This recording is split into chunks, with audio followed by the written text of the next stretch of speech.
Welcome to part two of Oscar's Greatest Snubs. My name is Joel Eisenberg. My name is Mike Eisenberg. And we're going to jump right in. My first choice is a film that not only should have won Best Picture, it wasn't nominated, it did win Best Song for the 2023 Oscars for a film released in 2022. And that film is RRR, an Indian production. That film did, Mike is shaking his head already. He's so wrong. That film did for me as an adult what Star Wars did for me as a 13-year-old kid. When I saw Star Wars for the first time, I couldn't leave the theater. My legs were numb. It was almost a religious experience. That is an absolute true story, and I wasn't the only one. RRR, I watched it for the first time at home on Netflix. I couldn't believe what I was watching. It was the most batshit crazy film I've ever seen. Had a huge critical cult following, and it still does. Hugely popular, one of the most financially successful Indian films of all time. Should have been the first Indian film to be nominated for Best Picture, not Best International Film, but Best Picture of the Year. It was not. S.S. Rajamouli, to my mind, created an absolute masterpiece, one of the most batshit crazy fun films I've ever seen in my entire life. Set pieces second to none. And that's my first choice, RRR. It should have won Best Picture. It did win Best Song for Not To, and deservedly so. Again, the 2023 Oscars for films released in 2022, but man, did that film get ripped for a nomination. What do you think, Mikey? So I liked RRR. This is the only Indian movie I think I liked. But are you sure your legs weren't numb because it was a 3-hour movie and you're old and you just couldn't handle the seating? Okay, my legs weren't numb at all. You're only 3 years younger than me. And you got worse knees. So your concern is your Oscar snub for Best Picture for 2022? Yeah. What won in 2022? I just don't recall a couple years ago. I don't recall, and honestly, I hate to say it, but I didn't care. I think the best film of the year, far and away, was not nominated, and I just didn't care.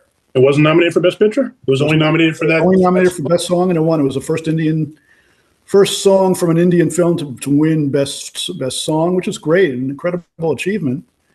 But it got ripped for a nomination. You could say we'd argue from today to tomorrow in terms of should it have won Best Picture if it was nominated. It wasn't even damn nominated. It should have been. Why? Why? One of the most original films I've ever seen. A fictionalized film about two Indian revolutionaries became a crossover hit in the United States and everywhere else. Look, Indian films are very popular in Europe. They're becoming popular now in the U.S., primarily because of RRR and the Netflix sensation that it caused. Incredible set pieces, very original. 3.5 hours or 3 hours, 15 minutes, whatever it was, 3 hours and 2 minutes. Passing the snap of a finger. You never knew what was going to happen next.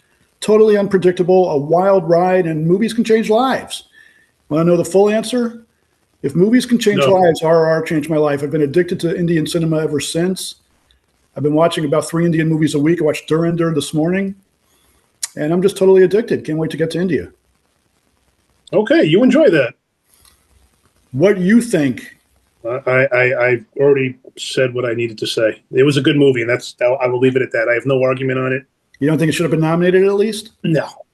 You're out of your mind. I know, I always am. My next pick is... Who cares? Why... Alfred Hitchcock has never won for Best Director. He's been nominated 5 times for Rebecca, Lifeboat, Rear Window, Spellbound, and Psycho. Never won. He's lost twice to this. I'm going old school for people who are going to watch this. He's lost twice to Billy Wilder. He lost Psycho. The Apartment won in 1960 over Psycho, and I had it written down somewhere, but I don't remember where it is. And The Lost Weekend beat Spellbound. I never understood why Hitchcock has always been snubbed. I never understood. The guy's a fantastic director. He's a great storyteller. I never understood in his lifespan of movies, from silent movies like The Lodger all the way to his last movie, I believe, which was Frenzy. That's like a 50-year gap. And this guy has never been nominated for any Oscar. And I don't even know if he even got a Lifetime Achievement. So I'm baffled. A movie like Psycho changed the horror genre. People were like fainting when the shower scene happened, and then when Mother's face came across the screen, and I'm baffled that movie didn't even touch a nomination for him. Look, I couldn't agree more. If you want to go old school, I couldn't agree more on Hitchcock. He deserved multiple wins. It reminds me of Martin Scorsese. Scorsese had Taxi Driver behind him and a whole host of other major critical and fan hits. You know what I mean? I got one for Scorsese coming up, so don't say But it. the thing is, he didn't win his first Oscar until The Departed. It was almost like a career capper, but he just kept going. But no, I do agree with that. And then I could ask the same question. Why wasn't Buster Keaton ever nominated? Why weren't the Marx Brothers ever nominated? A little different, though, because back then Oscars were fresh, and they started, what, in 1927? Maze was the first Best Picture winner, but I'm going to go old school on you. Right. Bride of Frankenstein is one of my choices. Should have been nominated in 1935 for Best Picture of the Year. Okay. But again, the Academy Awards in its nascent stage.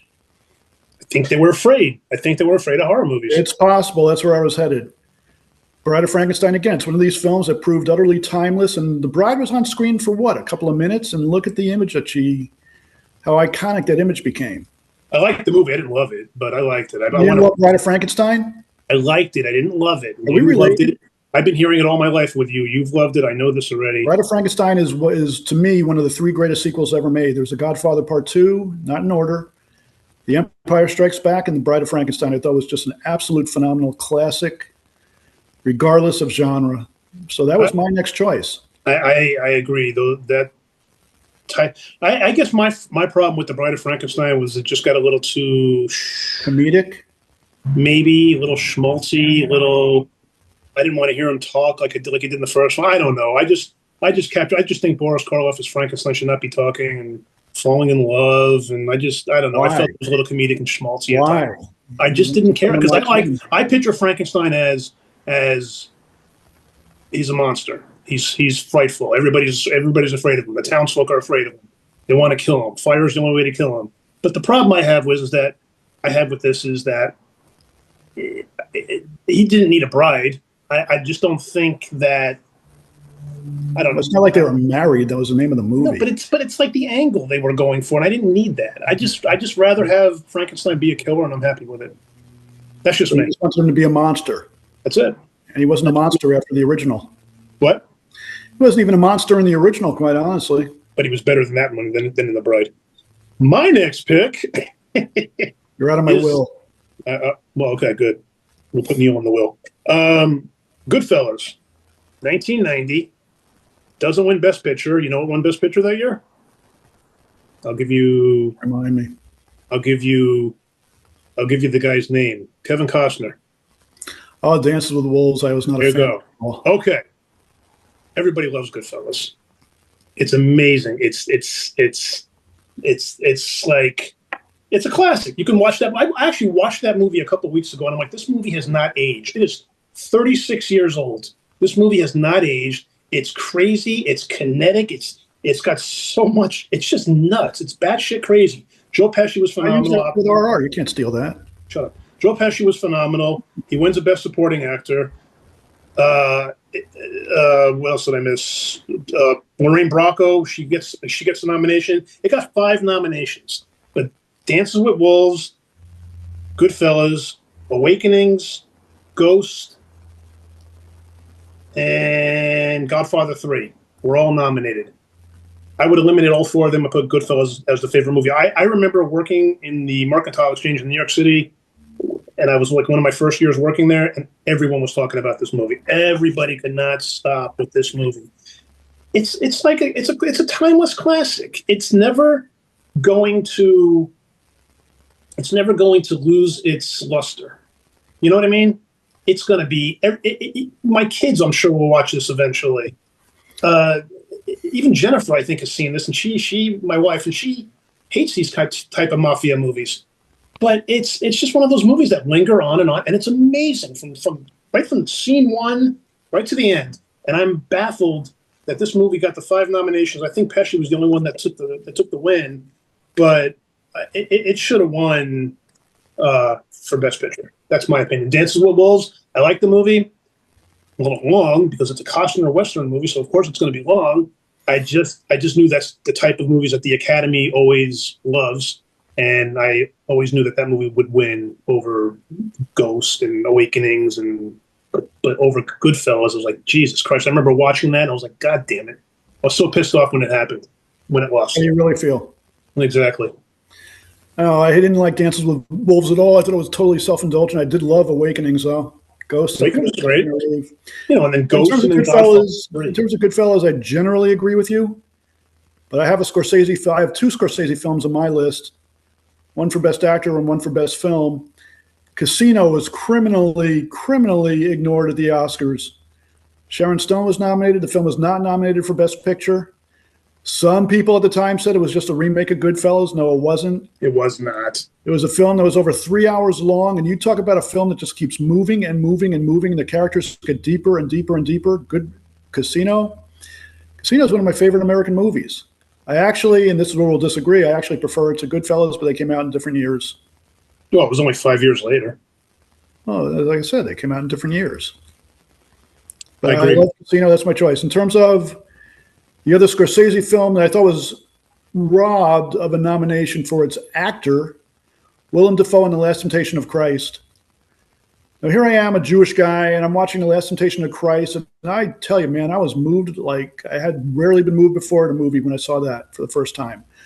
Willem Dafoe as Jesus was remarkable in the role. I thought Jim Caviezel was Jesus. That's Passion of the Christ. It's Mel Gibson. Oh, that's right. Oops. Whoops. I hated that movie. Whoops. That's right. You're talking about I hated that movie. It was 3 hours of flogging. But the Last Temptation of Christ, based on Nikos Kazantzakis, I can never pronounce his last name. Nikos. I know what you're talking about. I shouldn't even have tried it. Kazantzakis. Anyway, it's very close to the novel. And it was powerful as all hell, but it was anchored by its lead performance, which was Willem Dafoe. Oh, and yeah. he was not nominated for an Oscar. Did he get nominated at all? Not for that. Interesting. You're next. That's a good pick.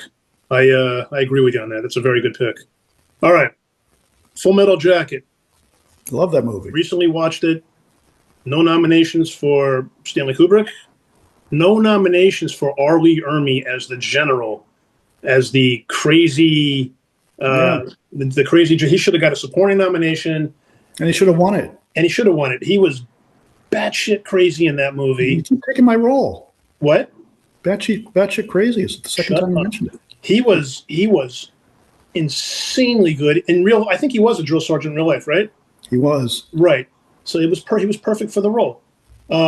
He never stopped the second he was on screen. The second you watch him, it's like, oh my God, this guy is fascinating. I'm not sure if that was his first movie or not, but I was stunned. I could be wrong. I think it was. This picture didn't even get nominated for Best Picture. Full Metal Jacket. No nomination for Kubrick. No nomination for Best Pick, as far as I remember, and nothing for R. Lee Ermey. It only got one, actually. It got Best Adapted. That's it. Why? Why? I mean, from start to end, the boot camp was crazy, and then you go at life after the boot camp. Now you're in the war, and this is what's happening in the war. Nothing. So Kubrick told a great story in this book, in this movie, and it just didn't get the recognition I think it deserved. Now I'm going to piggyback off of you because I have a Kubrick choice in there as well. But this particular Kubrick choice was nominated for Best Picture. It did not win. 2001. I'll get there. 2001 was great also. You know where I'm headed. What's my favorite performance by a male actor in any movie ever? I don't remember. You don't know? I don't remember. My favorite performance by a male actor No, in I any know. movie I've ever seen is Malcolm McDowell in A Clockwork Orange. That's not it. It's Tim Curry from Rocky Horror Picture. I'm getting there. It's one of my choices. You're blowing me. You're blowing me. You're blowing it. That didn't come out right, but neither did that. But the thing is, You're disgusting. I know. Barbara, my wife, is going to listen to this. All right, go ahead. You're It's disgusting. The thing is, Malcolm McDowell's performance was completely balls to the wall. And he had to speak an invented language created by Anthony Burgess in the novel A Clockwork Orange. The adaptation is tied with the original Star Wars, my favorite movie of all time. But again, it was anchored by Malcolm McDowell's utterly fearless performance. It was just fantastic in the role. And he's become iconic.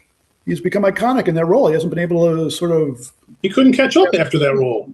What? He couldn't catch up after that role. That's what I just said. Yeah, no, I know. I'm agreeing with you. I'm just saying, every movie he made was like either direct-to-video or whatever. He couldn't. He should have won Best Actor. The film was nominated for Best Picture. He's been nominated for a bunch of actor awards for it. But not the main one. He should have won. That's my choice. No, I'm not disagreeing with that. But yeah, his career didn't. It just seemed like it went downhill after that instead of uphill. for him. Maybe because the movie was too ballsy and people just couldn't understand it or take it.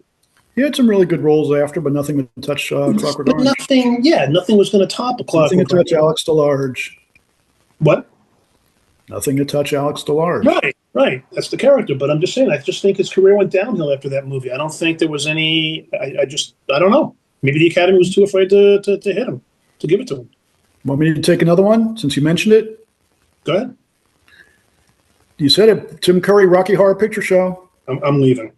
Another one of the most fearless performances of all time. I've seen that movie countless times. He just threw everything to the wall. Again, I'll use the word fearless. It was utterly fearless. He was absolutely, to my mind, the star of that. Well, he was the star of the film, but I mean, he just stole every scene he was in. I love Riff Raff too, but man, oh man, Tim Curry, one of the seminal performances of all time. And I'm going to stick to it. So just to let the audience know, we did review this movie back on our very first podcast. So we were in the infant stages doing the podcast and stuff. So if you guys want to go back and listen to it, please do. I'm not even going to comment on this Tim Curry thing. I just... you don't think Tim Curry had a great performance in Rocky Horror? No. You thought he had a bad performance in Rocky Horror? Huh? You thought he had a bad performance in Rocky Horror? I didn't like him at all. I didn't like the characters. I hated the movie. Yeah, what did you think of his performance? You didn't like it at all? No, I mean, did I you think it was poor? No, I thought that was terrible. I don't want to. That was a terrible performance. I don't want to keep seeing a guy in drag every 5 minutes. That bothers me. This movie just annoyed the piss out of me. I love the movie, but his performance was just absolutely outstanding. I'm ignoring you, and I'm going to my next one. Go for your next one. My next one, you're going to disagree with me on this, and I can't wait.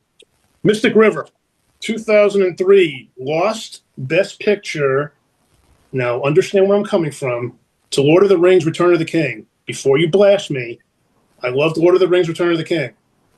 I recently rewatched Mystic River maybe a week ago, and I sat there, and I was so happy for Sean Penn's performance. And I was like, I hope this guy won. And because I didn't recall if he did. He did. Tim Robbins won for supporting. The movie got 5 nominations total. Eastwood got director nom. But Lord of the Rings was iconic. This was what, the third one? Was that the final one? Return of the King? Return of the King won Best Picture. It was the last one. Yes, I know. That was the last one. Okay. Lost in Translation was nominated. Master and Commander, that shit movie with Russell Crowe. It was a good movie. Ugh. Mystic River, and the worst one, Seabiscuit. Don't even ask me. I saw that with an X. I'll agree with you on Seabiscuit. I almost threw up in my mouth. No Best Picture. I get it. It was Peter Jackson's year. Lord of the Rings was magical. It was off the charts. It was crazy. It was great. But I just felt the acting in Mystic River carried this movie to a different degree, and it just went echelons above Lord of the Rings, in my opinion. I watched it again. I just wanted to see if it lost any luster again. 23 years old, didn't lose anything. This movie's held together by the acting of everybody in this movie. Everyone was spot on. And the story was fascinating. And it was sad, but I get why people jumped on Lord of the Rings. And again, I weighed my decision on this very tightly. I had a lot of problems finding 7 movies to talk about, and this was the hardest one to talk about. But I always felt Mystic River was hands above better than any other movie I saw that year. Okay, well, I got more than 7, so you can bounce off me. Here's the thing. Mystic River was a good movie. It's fantastic. Mystic River was a very good movie. Mystic River was no Return of the King. That's all I got to say about it.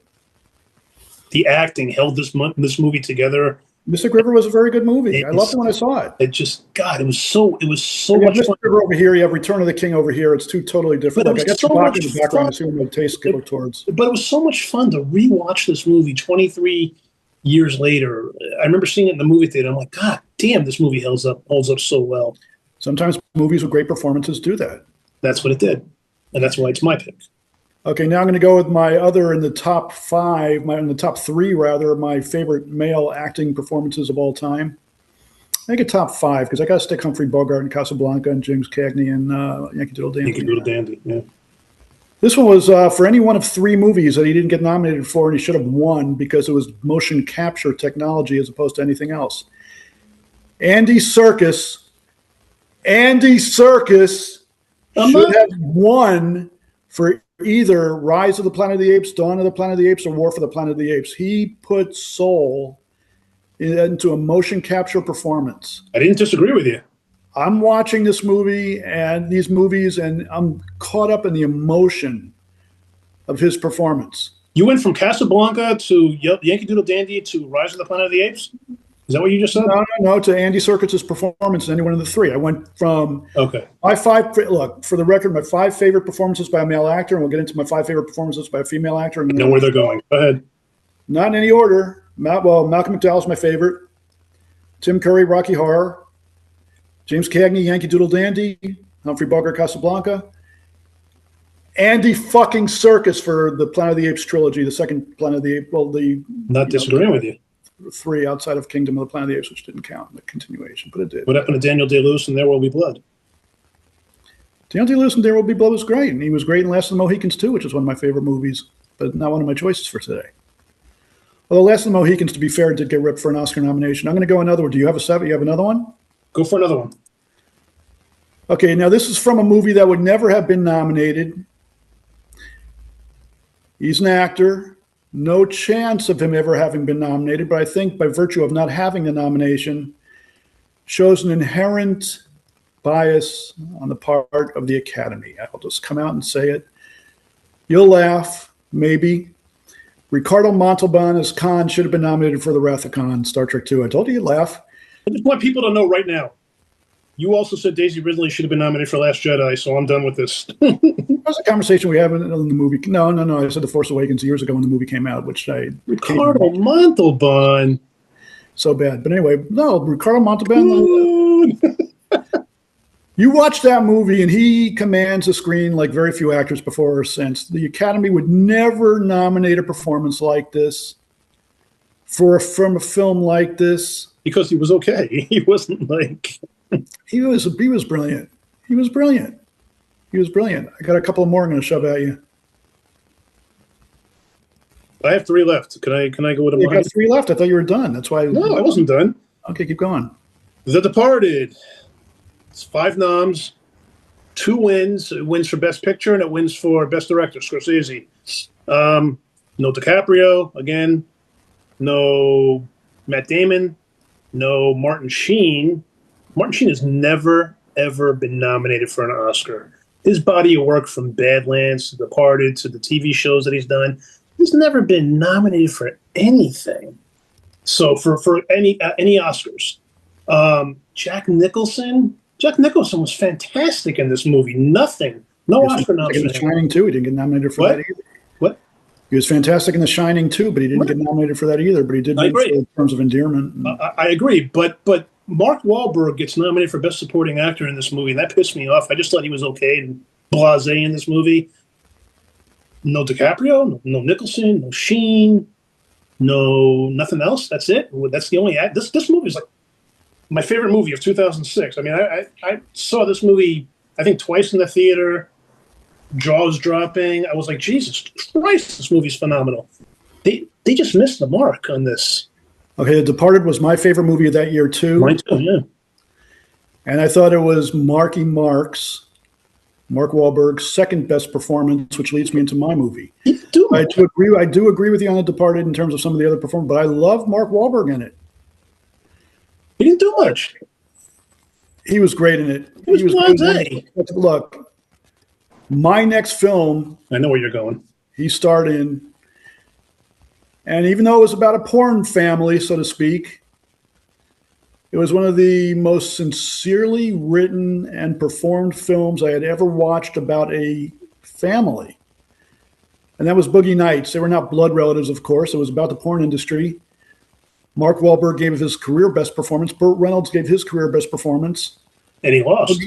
And he lost. Boogie Nights should have absolutely have at the very least been nominated for Best Picture. And I'll add this, so should Magnolia.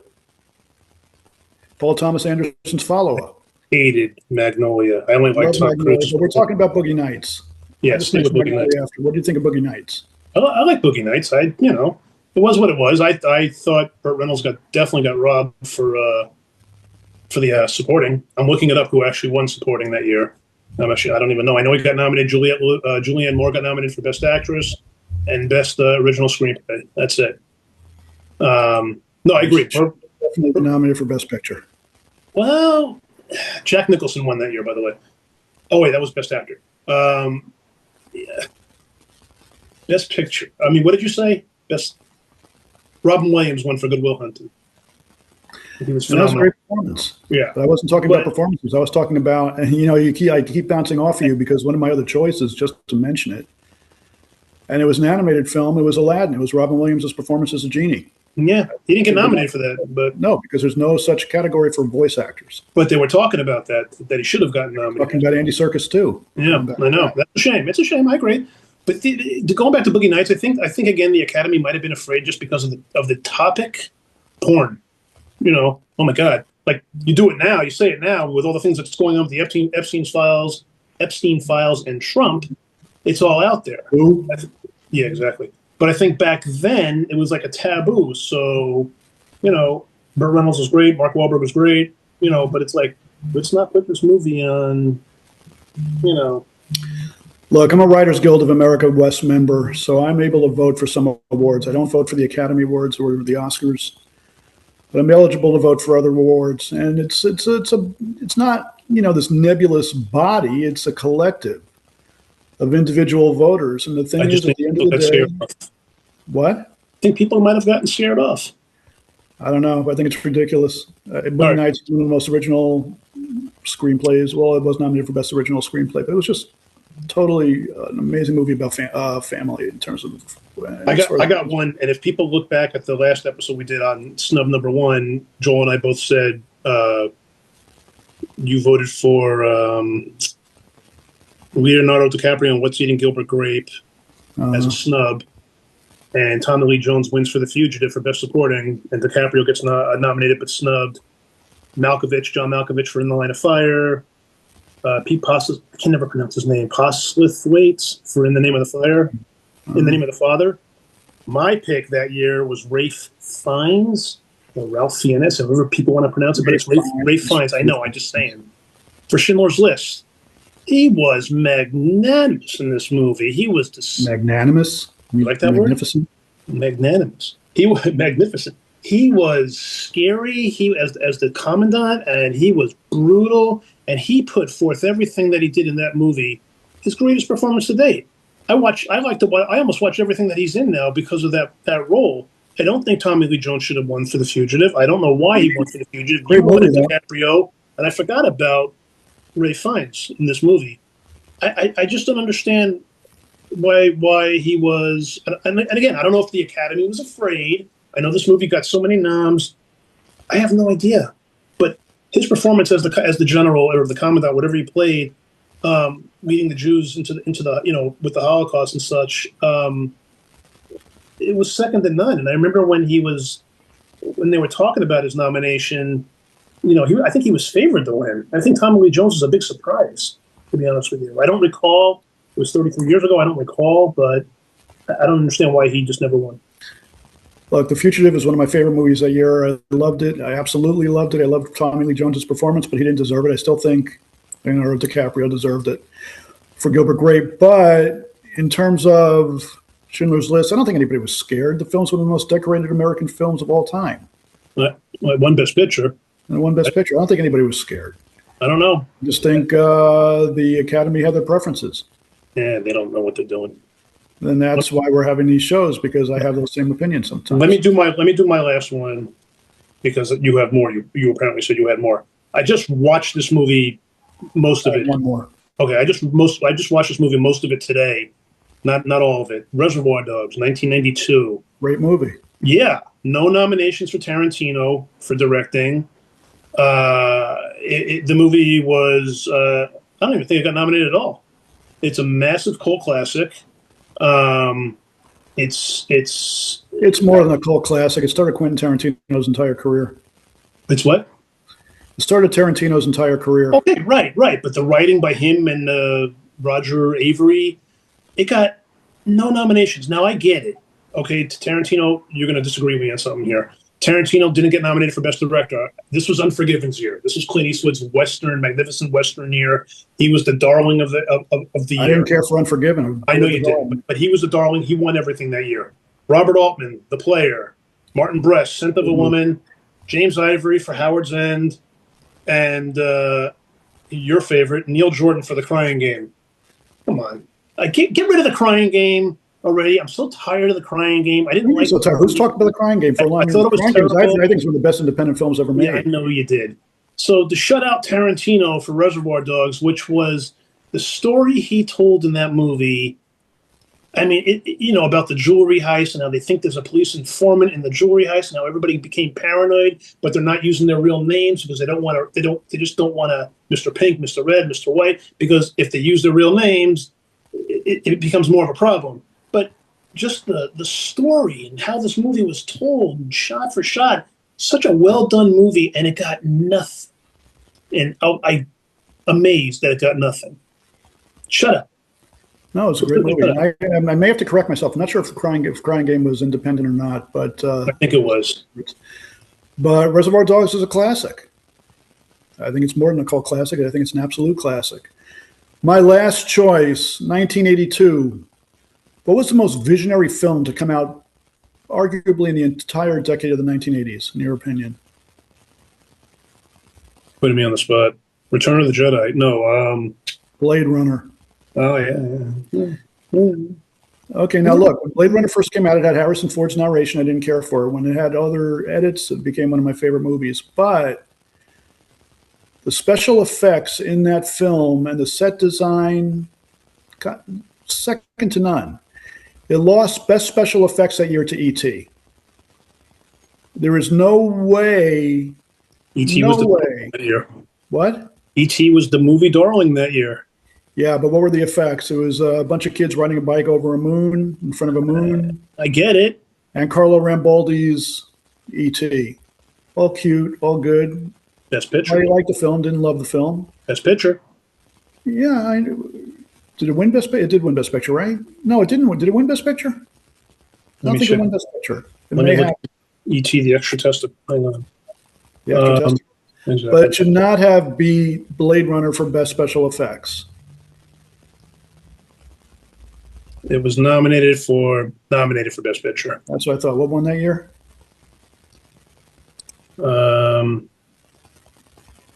Looking it up. Hang on. Blade Runner. No. So I'm going to wrap it up right into this.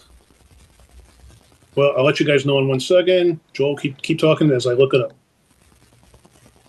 Blade Runner should play again. Blade Runner is just one of the most visionary films of all time. Gandhi won that year. Okay. Gandhi was a great movie. All right. That'll do it for us. If you guys like what you hear, if you like what you see, press the like button, subscribe, and please leave comments if there's any movies that you'd like for Joel and I to banter about, bicker, bitch to each other, fight each other. I have a few in mind. But if you guys have any suggestions, we welcome all suggestions, and that's it. We look forward to hearing from you guys. And here's a hint. Indian films. We're going to get into Indian films one day. Peace out. Later, people. That's it. Have a good one.